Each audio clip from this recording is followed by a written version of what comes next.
Hello, smashers and dashers. We have a comparison for you guys today. Maybe not the best one, but maybe one of the most requested, at least by one person. Very pugnacious was that one person.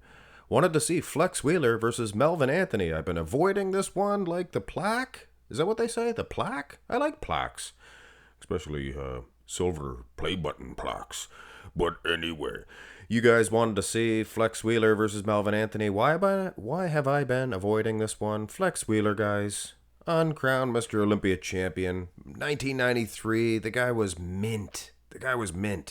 As good as Melvin Anthony is, he placed top 5, I think, once at the Olympia, maybe top 6. Top 5 or 6. He usually placed around there, 7th, what have you. So not really fair. But for this one, I selected, I should say, the 2002 Olympia version of Flex Wheeler. Still good, not bad. Definitely no Flex Wheeler in his prime. And for Melvin Anthony, I guess we're going to get started in this one. Front double bicep pose. Melvin Anthony, I selected the 2005 San Francisco Pro, which was maybe one of his best. So I believe using these two versions, it'll be more of a competitive matchup anyway, considering Flex actually placed 7th at this Olympia, if I'm not mistaken. Correct me if I'm wrong.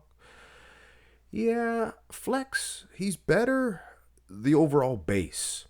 He's a little bit taller, but why did you size them the same height? Flex bends at the knees in this pose substantially, so it's going to render them about the same height. But look at the size of the wheels of Flex.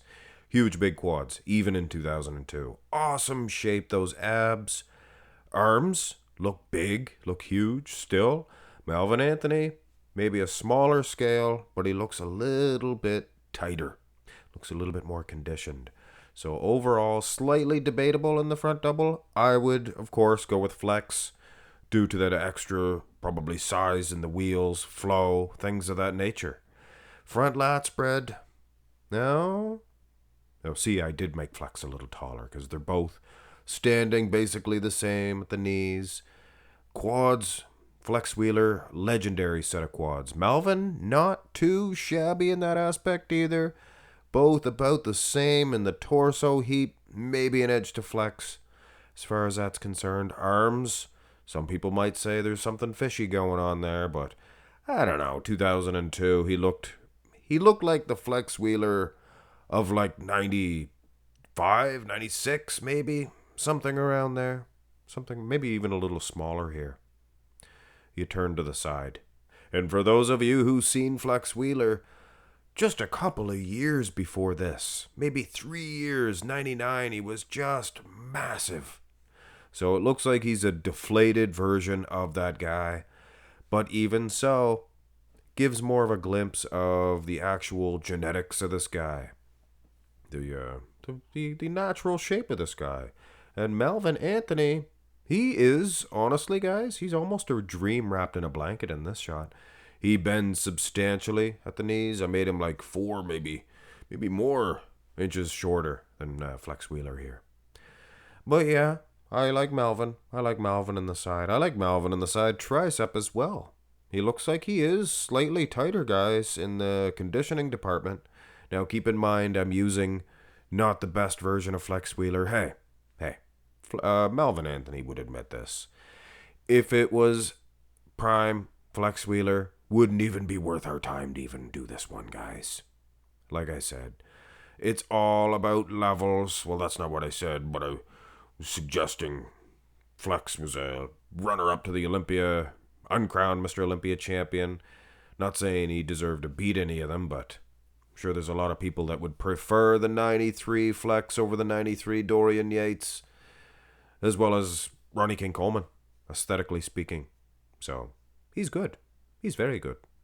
Now, the back is one muscle group that did not advance as rapidly as the front for Flex over the years. His back was awesome back in the day. Even the rear lat spread was not bad.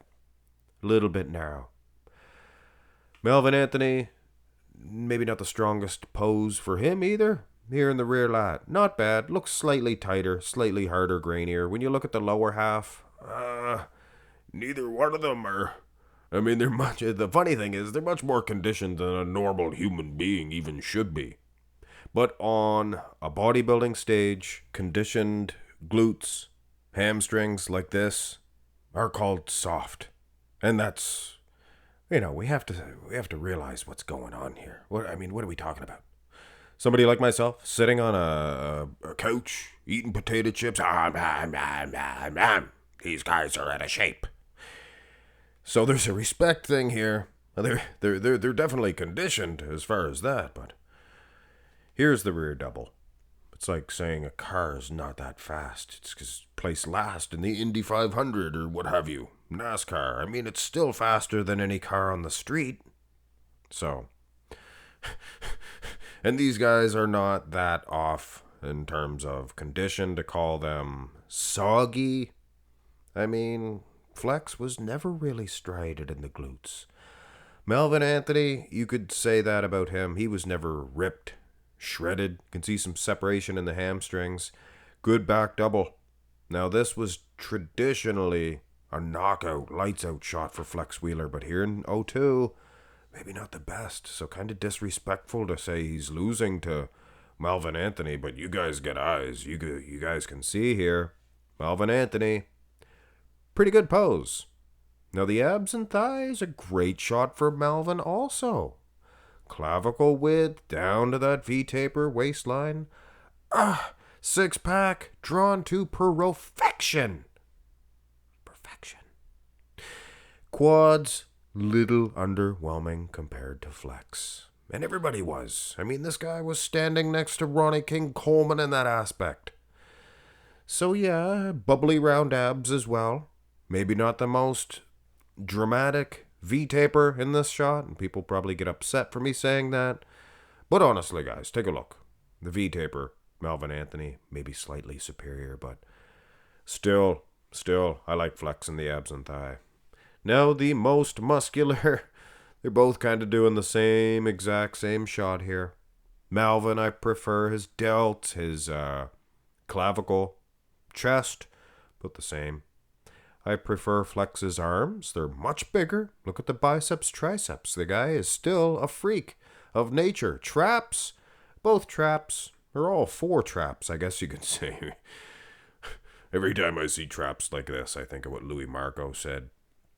But the elephant sitting behind them, I don't want to reiterate what he said. Testes, baby, please. The quads would have me believe Flex Wheeler might even get an edge in this one. Melvin, probably winning both side, and arguably winning both back shots. So, you know, it's close. Melvin Anthony could have every right to say that he could have defeated Flex Wheeler at a time. In particular, am I going to say that? Keep saying that? No, I'm not going to keep saying that. In particular is off the menu. Things of that nature will come, booming back each and every video. We'll hear things of that nature. So, wow. We might put wow on the back burner, but for now, guys, I'll say Flex Wheeler won this one, but honestly, could have went to Melvin Anthony. Flex has more fans, so I get less haters that way. No, that's a cop-out. If it was down to the posing routine, I'd go with Melvin Anthony, hands down. And you can't really argue with that, guys. Have a nice day. Oh, come on! Subscribe to my channel, please, if you have not already. And if you would like to, check out my latest video as well.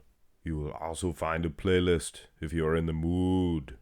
Hey, Billy, find me a way to this hole.